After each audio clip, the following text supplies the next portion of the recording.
नमस्कार दोस्तों, धर्म स्टडी पॉइंट में एक बार फिर से आप सभी का स्वागत है। आज इस टॉपिक में हम बात करेंगे एनसीएफ 2005 के बारे में।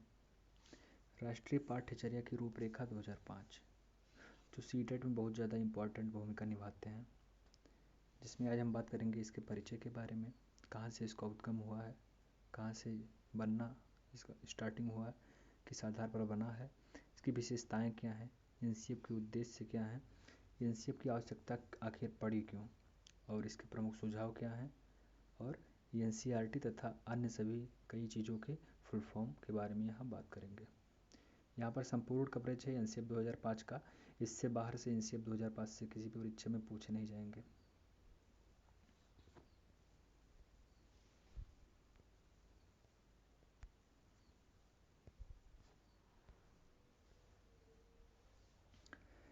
इसके परिचय के बारे में देखते हैं। उससे पहले अगर आप लोग चैनल पर नए हैं तो चैनल को सब्सक्राइब करें और वीडियो को लाइक शेयर जरूर करें।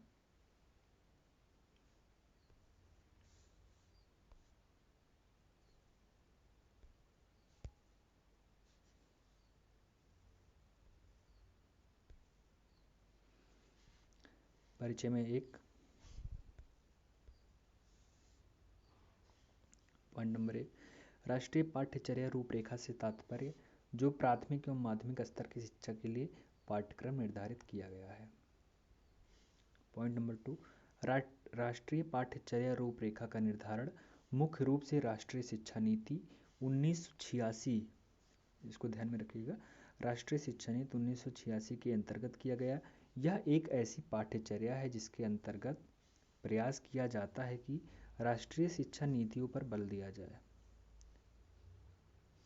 पॉइंट नंबर 3, राष्ट्रीय पाठ्यचर्या रूपरेखा में प्रत्येक छात्र हेतु शिक्षा के लिए उनके कम से कम स्तर को सुनिश्चित किया जाता है। इस पाठ्यचर्या के अंतर्गत संपूर्ण देश में 10+2+3 की शिक्षा नीति की व्यवस्था की गई।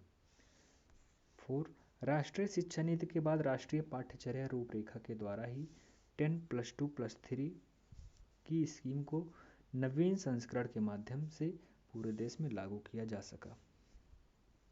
आगे चलते हैं। पॉइंट नंबर 5, राष्ट्रीय पाठ्यक्रम रूपरेखा की मुख्य विषय वस्तु बच्चे के बैग के बोझ को कम करना। इसके पहले बहुत ज़्यादा भार रहता था, उसी को कम करने के लिए एक और प्रयास किया गया।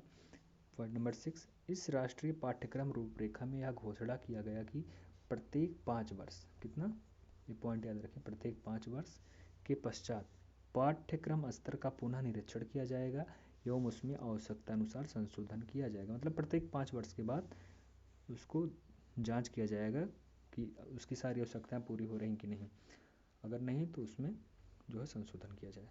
नेक्स्ट,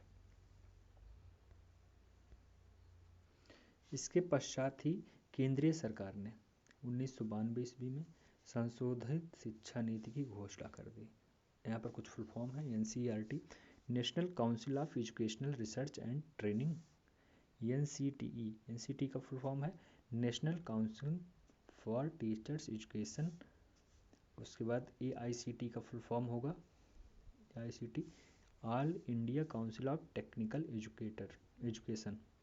फिर आगे आईसीटी का full form information and communication technology. आइए आगे चलते हैं।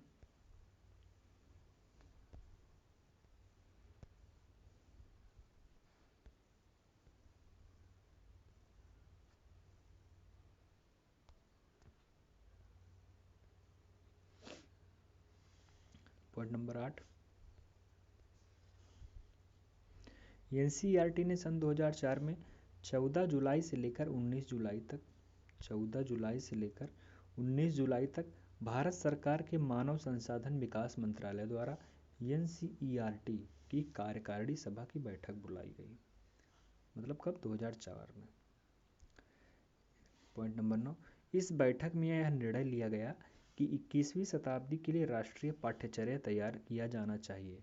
साथ ही इस सभा के विषय का एक मुख्य बिंदु सन 2000 ईस्वी से समाज पर आईसीटी के बढ़ते हुए प्रभाव भी स्वीकार करके राष्ट्रीय पाठ्यचर्या रूपरेखा 2005 की भूमिका तैयार की गई। नेक्स्ट 10, इस राष्ट्रीय पाठ्यचर्या रूपरेखा में मुख्य रूप से यह तथ्य था कि कक्षा 1 से 12 तक के बच्चों को कब, क्या, क्यों एवं कैसे पढ़ाना तथा लिखाना है, इसका निर्धारण किया जाएगा। आगे चलते हैं।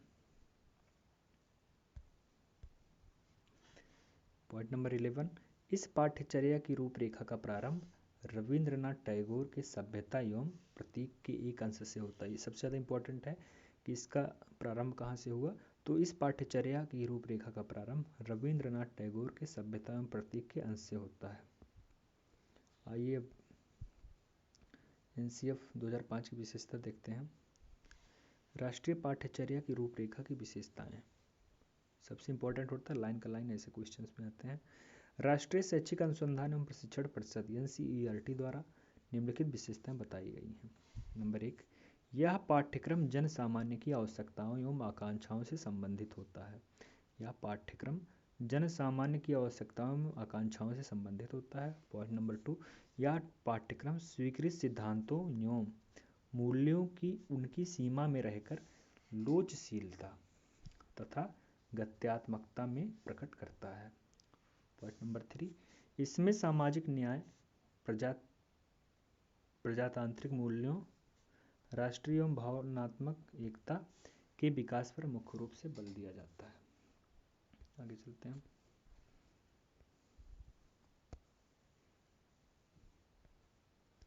पॉइंट नंबर 4, राष्ट्रीय पाठ्यचर्या रूपरेखा में त्रिभाषा सूत्र, मातृभाषा, राज्य भाषा तथा एक अन्य भाषा संस्कृत को सम्मिलित करते हुए उसे अत्यंत उच्च तथा महत्वपूर्ण स्थान दिया। मतलब त्रिभाषा माने 3 भाषा, नंबर 1 तो होगी मातृभाषा, दूसरा राष्ट्रीय राज्य भाषा, फिर तीसरा भाषा जो होगा अन्य भाषा स्थानीय या कुछ भी संस्कृत। पॉइंट नंबर 5, इस पाठ्यक्रम में कार्यानुभव को अधिक स्थान दिया गया। पॉइंट नंबर 6, इस पाठ्यक्रम के अंतर्गत प्रत्येक स्तर, प्रत्येक विषय के शिक्षण उद्देश्यों को उल्लिखित किया गया, जो बहुत ही सराहनीय कार्य था। पॉइंट नंबर 7, इस पाठ्यक्रम में सौंदर्य अनुभूति के विकास हेतु कुछ विषयों को महत्वपूर्ण स्थान दिया गया। आगे चलते हैं। NCERT ने NCF के निम्नलिखित 5 मुख्य उद्देश्य बताए हैं। ऐसे क्वेश्चन में आता है कि NCERT ने NCF के कितने मुख्य उद्देश्य बताए, तो यहाँ पर आता है 5 लिख कर आता है, तो आपको 5 वाला सही करना है।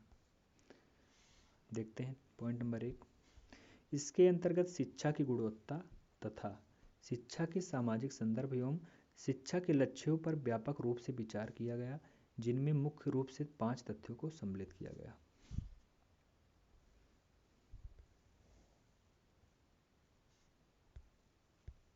ए, विद्यालयी ज्ञान को बालक के ज्ञान के साथ संयोजित करना। दूसरा, शिक्षा की एक प्रणाली जो बालकों को रटाई जाती है उससे सभी बालक बालिकाओं को मुक्त करना, मतलब रटन प्रणाली का विरोध NCF 2005 में किया गया। तीसरा, शिक्षा के क्षेत्र में पाठ्यपुस्तक आधारित शिक्षा से बालक को बाहर निकालकर उसे जीवन के सर्वांगीण विकास के लिए शिक्षा में प्रचलित ज्ञान से मुक्त करना। डी, शिक्षा में प्रचलित परीक्षा प्रणाली से बालकों की गतिविधियों कक्षाचर्या को जोड़ना। ई, शिक्षा के पाठ्यचर्या में राष्ट्रीय चिंतन एवं प्रजातंत्र की भावना को सम्मिलित करना। आगे फिर दूसरा होगा, राष्ट्रीय पाठ्यचर्या रूपरेखा 2005 के अंतर्गत दूसरे उद्देश्य के रूप में ज्ञान की प्रकृति एवं बालक के सीखने की क्षमता उसकी अधिगम प्रणाली स्तर के अनुरूप होनी चाहिए तथा उस पर जोर दिया जाना चाहिए। तीसरा, राष्ट्रीय पाठ्यचर्या रूपरेखा के तीसरे उद्देश्य की विषय क्षेत्र में स्कूल की धाराएं तथा सभी आकलन बिंदु को केंद्रित किया जाना चाहिए। Next,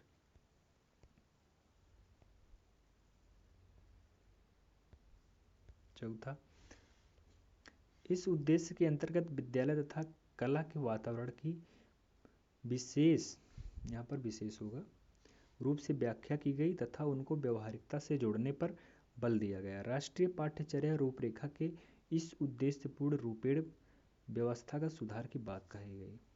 NAAC national assessment and agriculture counselling राष्ट्रीय मूल्यांकन एवं प्रत्यक्ष मान्यता परिषद। CABE central advisory board of education. संप्रत्यय कॉन्सेप्ट के 5 स्तर होते हैं जो यहाँ पर बताया गया है। अवलोकन स्तर, विश्लेषण, तुलना, पृथक्करण, सामान्यीकरण। आगे चलते हैं।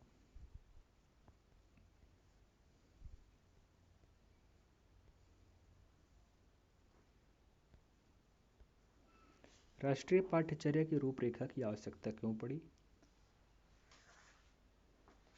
NCF 2005 की आवश्यकता के मुख्य कारण निम्नलिखित हैं। 1. पूर्व प्रचलित पाठ्यक्रम के संकुचित आधार के कारण इसकी आवश्यकता पड़ी। 2. प्रचलित पाठ्यक्रम में केवल पुस्तकीय एवं सैद्धांतिक ज्ञान में बल देने के कारण पड़ी। 3. पूर्व प्रचलित पाठ्यक्रम का जीवन से संबंधित न होने के कारण। 4. व्यक्तिगत भेदों को शिक्षण में स्थान मिलने के कारण। 5. प्रचलित पाठ्यक्रम का केवल परीक्षण केंद्रित होने के कारण। 6. प्रचलित पाठ्यक्रम में तकनीकी एवं व्यावसायिक शिक्षा के विशेष स्थान के कारण, शिक्षा के विशेष स्थान में कमी के कारण। नेक्स्ट,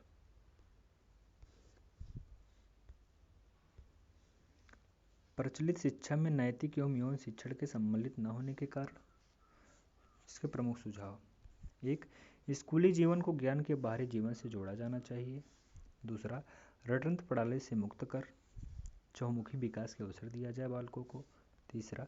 शिक्षण को बाल केंद्रित किया जाए जो सबसे महत्वपूर्ण चीज़ थी। 4. बच्चों को सीखने व समझने का आकलन व मूल्यांकन किया जाए। 5. शिक्षण अधिगम प्रक्रिया में बच्चों को भागीदारी सुनिश्चित की जाए। तो यह था आज का टॉपिक NCF 2005। आशा करते हैं कि जानकारी आपको अच्छी लगी होगी। चैनल पर नए हो चैनल को सब्सक्राइब करें। मिलते हैं नेक्स्ट वीडियो में, तब तक के लिए जय हिंद जय भारत।